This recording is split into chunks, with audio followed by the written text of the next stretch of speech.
With me to make this eucalyptus and spearmint hot process soap. So first we are going to start off by weighing out our oils. For this bar of soap, I'm using coconut oil and olive oil as my base oils. Weighing them out in my crock pot, and then I'm going to set them in the crock pot on low so that they can continue to melt. This just makes it easier when I go to blend the lye with the oils. I use filtered water to mix with my sodium hydroxide, but this time I'm using aloe vera liquid to add a few more moisturizing properties to this bar of soap. Now I'm going to take my aloe vera liquid outside to add my sodium hydroxide to it. I take it outside because it can create some fumes, so you really want some ventilation. Remember that you have to take caution when working with lye because it can burn your eyes or your skin. I'm adding my lye to my mostly melted oils. Don't worry too much if your oils aren't completely melted down because the lye is very hot and that will finish off melting up your oils.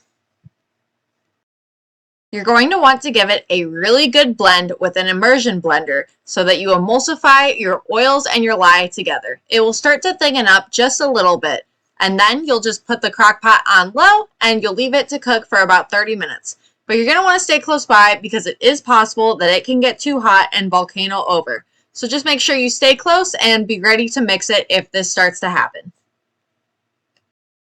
So keep in mind, each crock pot comes to a slightly different heat, so the cook time on this soap can slightly vary. So just make sure you stay close by, and I'll show you guys what it looks like once the soap is done, so you know what to look for. Here's a look at what the soap looks like about 15 to 20 minutes in. It's starting to really thicken up. I'm giving it a little bit of a stir, but it's going to need a little bit longer to cook. Once it's completely done, it will look a lot like mashed potatoes, but it looks like we're getting there, so stay tuned.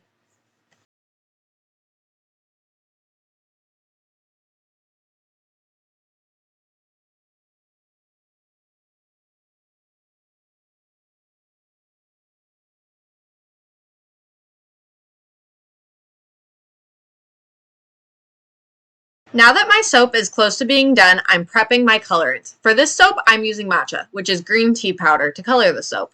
This will give the soap a dark greenish color. I'm dispersing it in water before I'll add it to the soap. I like dispersing my colorants in water, especially because this makes it easier to mix the soap, which is already kind of hard to do because hot process soap is so thick. Now that my soap is done, see how it looks a lot like mashed potatoes? You'll also see as I start to move it around. I'm adding my colorants and I'm adding my scent to the soap. For this soap, I'm using spearmint essential oil and eucalyptus essential oil. One thing I love about using colorants in my soap is that it makes me able to tell how well I have stirred the scent around in my soap. So if I have any white spots that haven't turned green yet, I know that I also have not dispersed my scent to that part of the soap. Processed soap can be a bit of a workout. You want to move fast because as the soap is cooling, it is also hardening. So you want to stir as quickly as possible and then start transferring your soap into its mold. As I scoop the soap into the mold, I'm going to continue to push down onto it. This will just help it look neater when I take it out of the mold.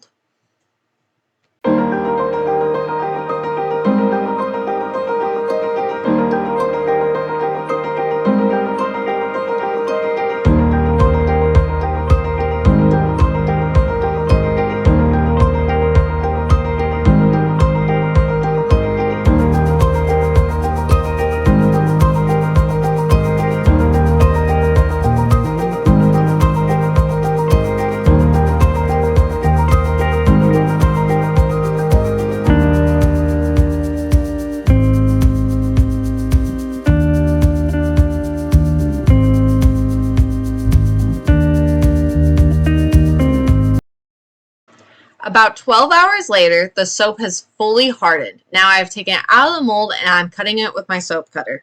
You don't need a fancy wire soap cutter to cut your soap. You can use a kitchen knife. One really cool thing about hot process soap is that you force the soap through saponification, the chemical reaction that creates soap, using heat. that has fully gone through saponification, technically you can use it right away, but it will really benefit from a cure time. The bars will harden up and the lather even better. Thanks for watching. Don't forget to subscribe and check out my website, myhealthysup.com.